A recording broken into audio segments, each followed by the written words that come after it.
நஹ்மதுஹு வ நுஸல்லி அலா ரசூலில் கரீம். அம்மா பாத். அவுது பில்லாஹி மினஷ் ஷைத்தானிர் ரஜீம்.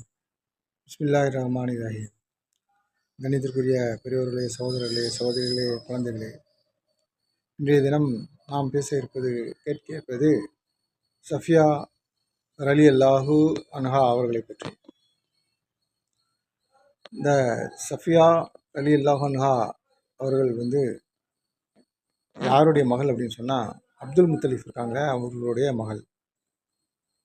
அம்சார் ரலியல்லாஹு அன்ஹு அவர்களுடைய சகோதரி. நம்ம அம்சார் ரலியல்லாஹு அன்ஹு நமக்கு தெரியும், பிரபலமானவங்க. அவங்களுடைய சகோதரி நபி ஸல்லல்லாஹு அலைஹி வஸல்லம் அவர்களுடைய அத்தை. அவங்களுக்கு அத்தை முறை வேணும். ஜுபைர் ரலியல்லாஹு அன்ஹு அவர்களுடைய அண்ணி. ஜுபைர் ரலியல்லாஹு அன்ஹு அவங்களுக்கு தாய். எல்லாமே பாருங்கள், எல்லாம் தீனுக்காக ரொம்ப பாடுபட்டவங்க, தீனுக்காக ரொம்ப சிரமப்பட்டவங்க. அப்படிப்பட்ட அம்சார் ரலியல்லாஹு அன்ஹு அவர்களுக்கு ரொம்ப துணிச்சல், ரொம்ப வீரம், அது அவங்கள்ட்ட அதிகமாக அல்லாஹ் தஆலா கொடுத்துருந்தான். அல்ஹம்துலில்லாஹ். அவங்க ரொம்ப தைரியசாலி. அவங்க தீனுக்காக எதையும் செய்கிறதுக்காக தயாராக இருக்கக்கூடியவங்க. அவங்க என்ன ஆச்சுன்னு சொன்னால், ஒரு தடவை உஹது போரில் மதீனாவில் இருந்து சில பெண்மணிகளை அழைச்சிட்டு போகிறாங்க. அந்த உஹது போரில் போய் கலந்து கொள்ளணும் அப்படின்னு சொல்லிட்டு.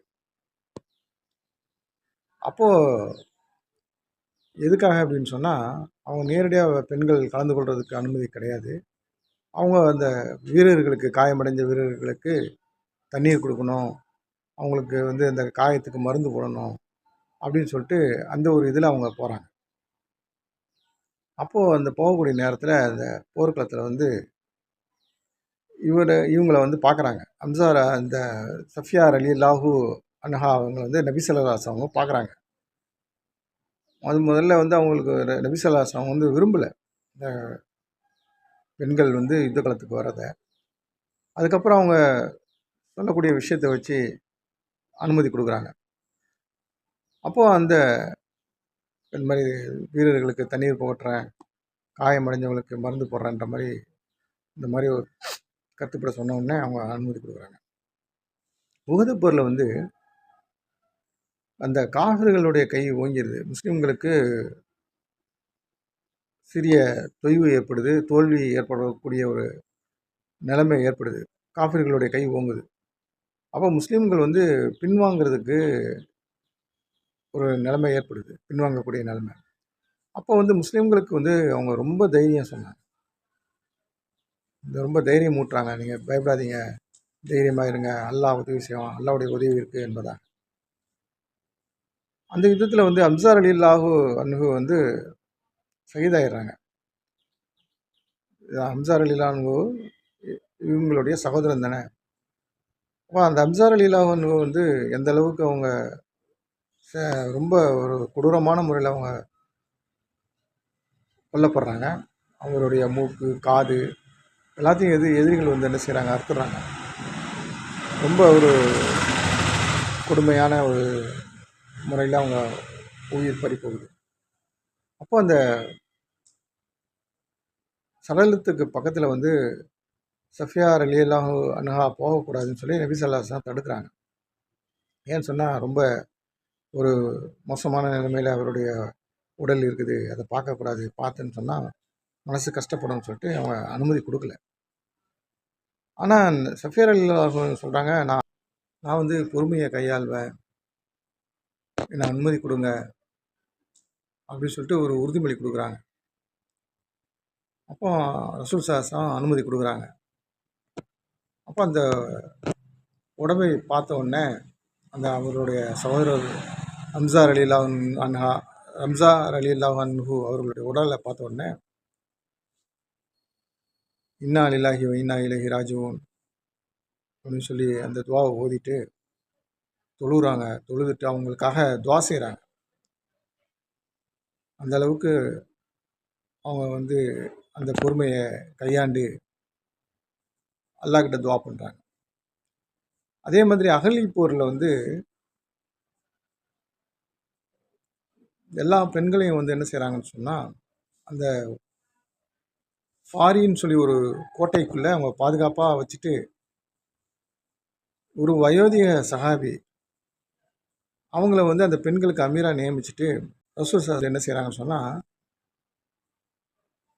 பெண்கள் எல்லாம் வந்து ஒரு கோட்டைக்குள்ளே வந்து ரசூல் சலாஸ்லாம் இருக்க சொல்லிடுறாங்க. ஃபாரி என்ன அப்படின்னு சொல்லி ஒரு கோட்டை.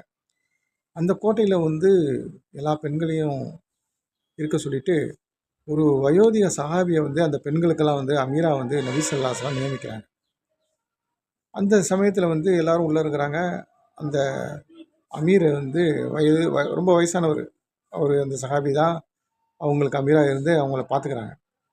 அப்போ அந்த ஒரு யூதன் வந்து அந்த கோட்டையை சுற்றி சுற்றி வந்துக்கிட்டு இருக்கான்.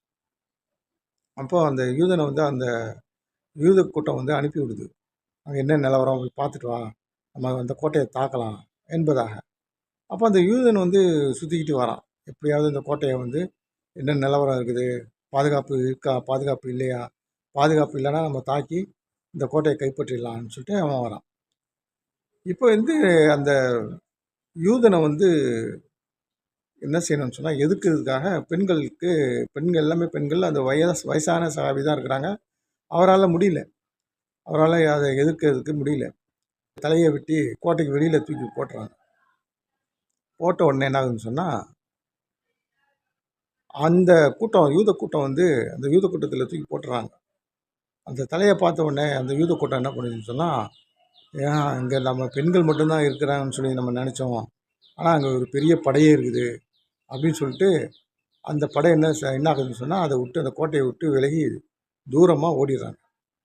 அப்போ இந்த சம்பவத்தை கேட்டு இந்த சஃபியா ரலியல்லாஹு அன்ஹா அவர்களுடைய இந்த துணிச்சலை பார்த்து நபி ஸல்லல்லாஹு அலைஹி வஸல்லம் அவங்க வந்து ரொம்ப சந்தோஷப்பட்டாங்க.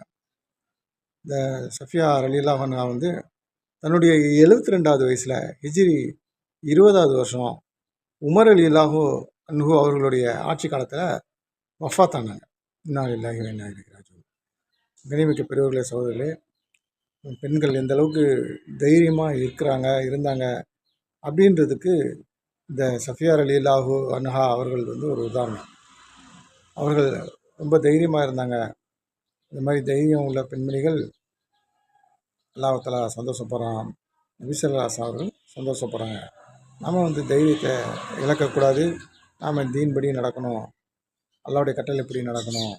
முஹம்மது நபி ஸல்லல்லாஹு அலைஹி அவர்களுடைய வழிமுறைப்படி நம்ம நடக்கணும். எல்லாம் வல்ல அல்லாஹ் நம் அனைவர்களுக்கும் அந்த மாதிரியான பாக்கியத்தை தந்தருள் புரிவானாக. நம்ம அனைவர்களையும் சொர்க்கத்துக்கு ஒருவர்களாக ஆக்கி வைத்து நரகத்தை விட்டு பாதுகாத்து காப்பாற்றி அருள் புரிவானாக. அல்லாஹ்வுடைய திருப்பொருத்தத்தை தந்தருள் புரிவானாக. ஆமீன் ஆமீன். வாஹிர் தானா அல்ஹம்துலில்லாஹி ரப்பில் ஆலமீன். இன்ஷா அல்லாஹ் நாளை வேறொரு பயன் நிகழ்ச்சியில் சந்திப்போம். அஸ்ஸலாமு அலைக்கும். இது உங்கள் தோழன் எம்எச் மாலிக் முகமது.